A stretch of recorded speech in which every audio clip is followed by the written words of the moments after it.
अस्सलामुअलैकुम everyone, hope you all are doing great. Welcome back to my channel. तो आज की वीडियो बहुत इंटरेस्टिंग है और बहुत डिमांडिंग वीडियो है and all of you are curious about my degree and my bachelor's कि मैं क्या पढ़ रही हूँ, कहाँ से पढ़ रही हूँ, क्यों पढ़ रही हूँ। So guys I have a lot of stuff to share with you, but इस चक्कर में वीडियो बहुत ज़्यादा लंबी हो जाएगी और मैं चाह रही हूँ कि मैं आप लोग को शॉर्ट वे में हर चीज़ अच्छे से समझा दूँ। तो गाइज सबसे पहली बात तो ये है कि मैंने अपनी फील्ड के बारे में पहले आप लोग को इसलिए नहीं रिवील किया क्योंकि मैं पहले पर्सनल एक्सपीरियंस करना चाह रही थी कि मुझे कुछ साल का एक्सपीरियंस हो ताकि मैं उस एक्सपीरियंस की बेस पे आप लोग को गाइड कर सकूं और आप लोग को बता सकूं कि मेरा एक्सपीरियंस कैसा है और आप लोग को ये फील्ड ज्वाइन करनी चाहिए, नहीं करनी चाहिए और उसके प्रोज एंड कॉन्स क्या हैं। So guys before moving forward मैं आप लोग को बता दूं कि मेरा जो भी पोर्टफोलियो है, अब तक मैंने जितना भी काम किया है अपनी फील्ड में, तो सारा मैं आप लोग के साथ शेयर करूंगी और आप लोगों ने जो स्क्रीन है उसको देखते रहना है। I will mention each and everything.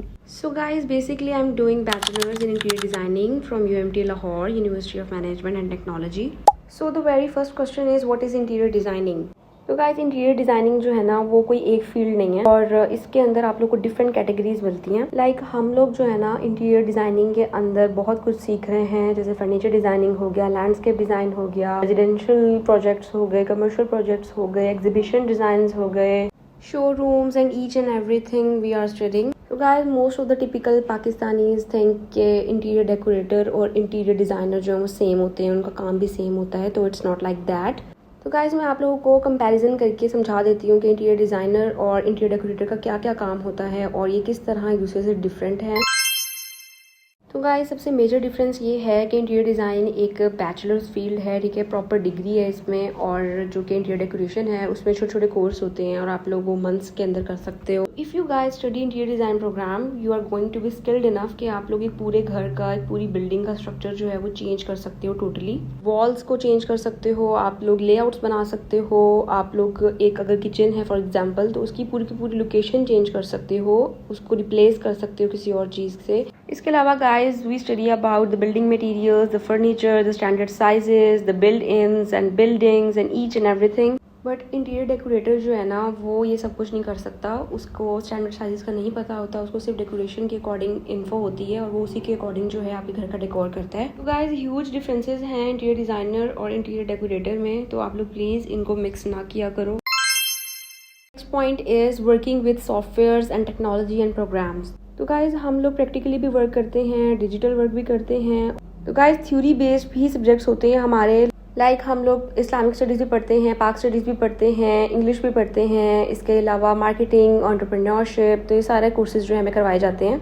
तो गाइज मैनुअल वर्क में हम लोगों को रफ स्केचेस बनाने होते हैं, ठीक है, जो कि हमारा इनिशियल स्टेप होता है। हम लोग पहले थिंकिंग करते हैं, ब्रेनस्टॉर्मिंग करते हैं, देन हम लोग अपनी इनिशियल ड्राइंग्स वगैरह बनाते हैं, उसके बाद हम लोग नीट स्केचेस बनाते हैं, रफ स्केचेस बनाते हैं, इसके अलावा हम लोग रेंडरिंग करते हैं मैनुअल, और इसके अलावा हम लोग मॉडल्स भी बनाते हैं मैनुअली। तो गाइज डिजिटल वर्क के लिए हम लोग डिफरेंट सॉफ्टवेयर यूज करते हैं like AutoCAD, 3D max, SketchUp and Photoshop, Illustrator and etcetera etcetera. तो गाइज डिजिटल वर्क में हमारी 2D और 3D मॉडलिंग होती है और इसके अलावा हम लोग एलिवेशंस बनाते हैं, 3D मॉडल्स बनाते हैं, रेंडर्स बनाते हैं, ठीक है। इसके अलावा हमारा construction plan, lightning plan, floor plan, furniture plan, ETC हर चीज़ आ जाती है इसी के अंदर। तो गाइज अब बात कर लेते हैं इंटीरियर डिज़ाइन एंड आर्किटेक्चर में क्या डिफरेंस है, क्योंकि इसको भी लोग काफ़ी रिलेट कर लेते हैं। तो गाइज वैसे तो ये दोनों फील्ड्स थोड़ी सी सेपरेट हैं एक दूसरे से, but at the same time ये बहुत क्लोज भी हैं। तो गाइज बेसिकली आर्किटेक्ट का काम क्या होता है कि हाउ टू बिल्ड होम्स, ठीक है, उनके अंदर स्ट्रक्चरल मटेरियल्स क्या यूज़ होंगे, building materials, insulation, heating system, इसके अलावा वेंटिंग सिस्टम, ड्रेनेज, और ये सारा कुछ जो है ना आर्किटेक्ट का काम होता है। और इंटीरियर डिज़ाइनर का काम होता है कि attention to details. Interior designer को क्लाइंट से कम्युनिकेट करना होता है, ठीक है, क्लाइंट के लाइफस्टाइल के बारे में जानना होता है, उसे ईच एंड एवरीथिंग जाननी होती है ताकि वो उसके अकॉर्डिंगली उसकी जगह को, उसकी स्पेस को डिज़ाइन करे। और गाइस इंटीरियर डिज़ाइनर को बहुत डिटेल वर्क करना होता है, हर एलिमेंट पे अपने क्लाइंट के अकॉर्डिंग काम करना होता है, क्योंकि हमारा काम ही यही है कि हम क्लाइंट को अंडरस्टैंड करें और उसके बाद उसकी रिक्वायरमेंट के अकॉर्डिंग एक अपना प्रपोजल उनको दें, उसको एस्थेटिकली प्लीजिंग मैनर में जो है उनको प्रोवाइड करें अपना डिज़ाइन।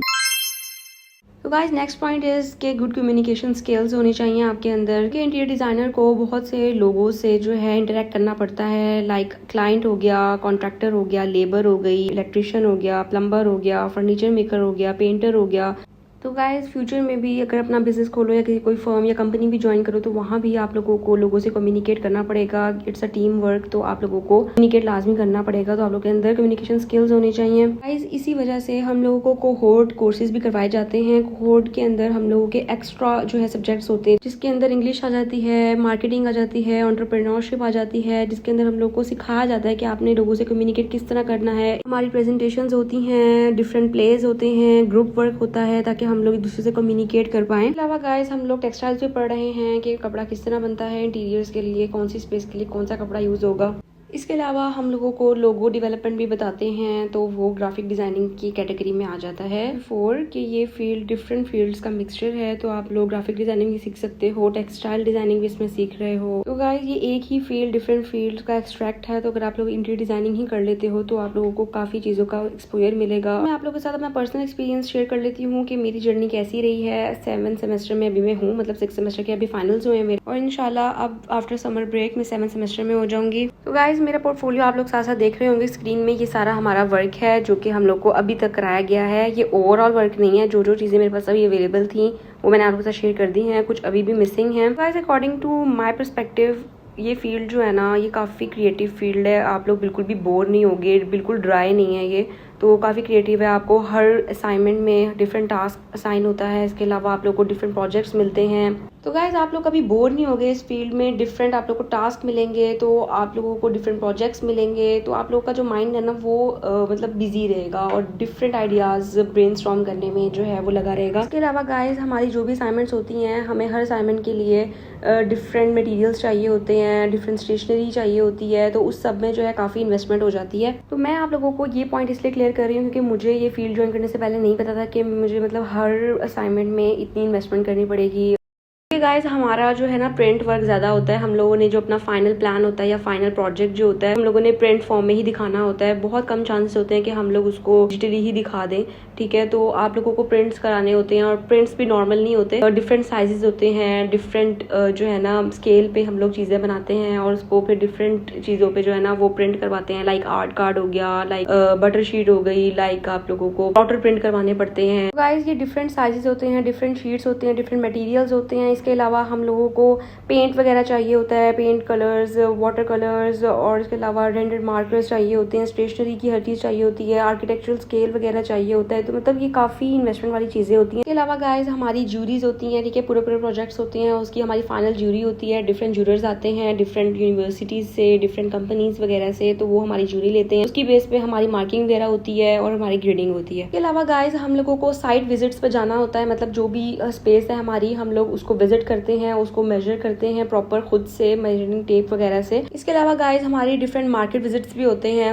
मार्केट विजिट्स में हम लोग डिफरेंट स्टोर्स लाइक टाइल हो गया, पेंट हो गया, लाइट वाला स्टोर हो गया, इसके अलावा फर्नीचर, हार्डवेयर, तो ये सब स्टोर्स पे हम लोग विजिट करते हैं और डिफरेंट मटेरियल्स जो भी हमारे प्रोजेक्ट के अकॉर्डिंग होते हैं तो हम लोग वो कलेक्ट करके फिर हम उसका मटेरियल बोर्ड बनाते हैं अपने फाइनल्स में, और वो जो है उसकी हमारी ग्रेडिंग होती है। तो ये चीज भी इसलिए जरूरी है क्योंकि अगर हम प्रोफेशनल फील्ड में जब जाएंगे तो जाहिर है हमें ये सारी चीजें खुद से जो है अरेंज करनी पड़ेंगी अपने क्लाइंट के लिए। तो गाइज इसका भी एक्सपोजर हमें मिलता है, बट टू बी ऑनेस्ट इसमें जलालत बहुत ज्यादा है। मतलब मार्केट विजिट्स पे जाना, साइट विजिट्स पे जाना, आप लोगों को खुद से अरेंज करना होता है सारा कुछ। इसके अलावा गाइज हम लोगों ने लास्ट सेमेस्टर में लैंडस्केप डिजाइन भी किया था, तो उस प्रोजेक्ट के लिए हम लोगों ने डिफरेंट नर्सरीज भी विजिट की थी ताकि हम लोग को डिफरेंट एक्सपोजर हो, डिफरेंट इन्फॉर्मेशन जो है हम लोग कलेक्ट करें। गाइज हम लोगों ने रिसर्च मेथोडोलॉजी पे भी वर्क किया है, हमने डिफरेंट सर्वेस वगैरह किए, फिजिकल भी और ऑनलाइन भी, और इसके अलावा हम लोगों ने मतलब इस पे प्रॉपर प्रोजेक्ट्स भी किए लास्ट सेमेस्टर में। तो मतलब काफी चीजें हैं। तो गाइज अब बात कर लेते हैं कि फ्यूचर में इसका क्या स्कोप है और इसके प्रोज एंड कॉन्स क्या हैं। So guys this field is mostly for girls, क्योंकि मेरी अपनी जो क्लास है उस पर भी मोस्टली स्ट्रेंथ गर्ल्स की है और 1-2 बॉयज हैं। तो मैं जितनी भी ये गर्ल्स मेरी वीडियो देख रही हैं उनको ये सजेस्ट करूंगी, अगर आप लोगों का क्रिएटिव माइंड है, आप लोगों को डिफरेंट चीजें जो है बनाने का शौक है और आप लोग खुद से कुछ ना कुछ कर लेते हो, तो आप लोग डेफिनेटली ये फील्ड जो है ज्वाइन करो। और इसका ये मतलब नहीं होता अगर आप लोग को अच्छी ड्राइंग आती है तो आप लोग इस फील्ड में आ जाओ। ये ड्राइंग से बहुत आगे फील्ड है, ठीक है, इसमें बहुत कुछ है। और जो लोग समझते हैं कि मतलब डिजाइनिंग फील्ड में कुछ भी नहीं होता ऐसा वैसा, तो इट्स नॉट लाइक दैट। और घर आप लोगों ने देखे होते हैं, घर कोई ऐसे नहीं बन जाते, डिफरेंट इसमें चीजें होती हैं, एक टीम का पूरा वर्क होता है और बहुत ज्यादा मेहनत लगी हुई होती है, डिफरेंट सॉफ्टवेयर यूज किए जाते हैं, ब्रेनस्टॉर्मिंग होती है, आइडियाज होते हैं, हार्ड वर्क होता है, बहुत कुछ होता है, तो ऐसे ही नहीं घर बन जाते। और गाइस इसका फ्यूचर स्कोप ये है कि आजकल बहुत डिमांड है मार्केट में इंटीरियर डिज़ाइनर्स की। कोई भी घर बन रहा हो और आजकल लोगों को शशका बहुत पसंद है, तो हर कोई जो है ना इंटीरियर डिज़ाइनर हायर कर रहा है। इसके अलावा गाइस आप लोग मास्टर्स कर सकते हो और इसके अलावा आप लोग डिफरेंट पाथ्स जो हैं वो परस्यू कर सकते हो। लाइक फर्नीचर डिज़ाइनर बन सकते हो, आप लोग एग्जीबिशन डिज़ाइनर बन सकते हो, या लैंडस्केप डिज़ाइनर बन सकते हो। मतलब स्पेसिफिकली आप लोग कोई डिज़ाइनर बन सकते हो। तो गाइज आजकल बहुत ज़्यादा मार्केट में डिमांड है इंटीरियर डिज़ाइनर्स की। इट्स अप टू यू, अगर आपके पास फुल टीम है तो आप लोग अपना बिजनेस स्टार्ट कर सकते हो। आप इंडिविजुअली भी स्टार्ट कर सकते हो, लेकिन वो थोड़ा मुश्किल होगा, टाइम टेकिंग होगा। और अगर आप लोग इंडिविजुअल हो और अगर आपने कोई जॉब वगैरह करनी है, आप लोग किसी फर्म को ज्वाइन कर सकते हो। इसके अलावा गाइज और भी बहुत सारे ऑप्शंस हैं। अगर आप लोग ब्लॉगर या इन्फ्लुएंसर हो लाइक मी, तो आप लोग अपनी सर्विसेज ऑनलाइन भी जो है वो दे सकते हो। इसके अलावा आप लोग फ्रीलांसिंग कर सकते हो, फाइवर ज्वाइन करो, वहाँ पे आप लोग अपने डिफरेंट प्रोजेक्ट्स कर सकते हो। मैंने बहुत सारे जो है इस तरह के लोग देखे हैं जो फाइवर से बहुत ज़्यादा अर्निंग कर रहे हैं फ्रीलांसिंग के थ्रू। वो लोग डिफरेंट प्रोजेक्ट्स इंटरनेशनल लेवल पे भी कर रहे हैं। इसके अलावा ड्यूरिंग योर बैचलर्स आप लोग इंटर्नशिप कर सकते हो। कुछ पेड भी होती हैं, कुछ अनपेड होती हैं, और दोनों का ही आप लोग को फ़ायदा होगा। अगर पेड मिल जाती है तो डबल फ़ायदा है, आप लोग को एक्सपीरियंस के साथ साथ पे भी मिलेगी। और अगर आप लोग अनपेड कर रहे हो तो आप लोग को स्किल्स मिलेंगी, एक्सपीरियंस मिलेगा, आपका एक्सपोजर बढ़ेगा। तो इसका बेनिफिट है, कोई भी नुकसान नहीं होगा। तो गाइज अल्हम्दुलिल्लाह I am satisfied with my field. शुरू में मुझे थोड़ा मुश्किल लगा था क्योंकि मैंने प्री मेडिकल एफएससी की थी, तो मेरे लिए सारी चीज़ें बहुत ज़्यादा मुश्किल थी, बट मैंने ये डिसीजन लिया था। एंड अल्हम्दुलिल्लाह guys I am totally satisfied with my field. और अल्हम्दुलिल्लाह मुझे बहुत एक्सपोजर भी मिल चुका है, अभी तक बहुत एक्सपीरियंस भी हो चुका है। तो गाइज प्लीज़ अपनी ये साइकी जो है ना इसको ख़त्म करें कि डिज़ाइनिंग फील्ड बहुत ईजी होती है। तो गाइज मैं इस चीज़ को बिल्कुल भी नहीं मानती कि मैंने पर्सनली एक्सपीरियंस कर लिया है। पहले मेरी भी साइकी इस तरह की थी कि मतलब डिज़ाइनिंग फील्ड है, इसमें तो कुछ होता ही नहीं होगा, बस मज़े हैं। तो ऐसा कुछ भी नहीं होता गाइज। जितनी एफर्ट हमारी फील्ड में है ना, डिजाइनिंग वालों की फील्ड में है, उतनी नॉर्मल फील्ड्स में नहीं होती जो थ्योरेटिकल होती हैं। तो मैं किसी को डिग्रेड नहीं कर रही यहाँ पे, मैं बता रही हूँ कि जितनी एफर्ट्स हम लोग लगा रहे होते हैं ना, बहुत खपाई वाली फील्ड है, बट इंटरेस्टिंग है और इसका बहुत स्कोप है और फ्यूचर इसी में ही है। और आजकल काफी डिमांड है इसकी, तो डेफिनेटली आप लोग को ये ज्वाइन करना चाहिए। सो yeah guys that's it for today's video. I hope ये आप लोग के लिए हेल्पफुल रही होगी। तो इंशाल्लाह अब हम मिलेंगे नेक्स्ट वीडियो में, तब तक के लिए अल्लाह हाफिज।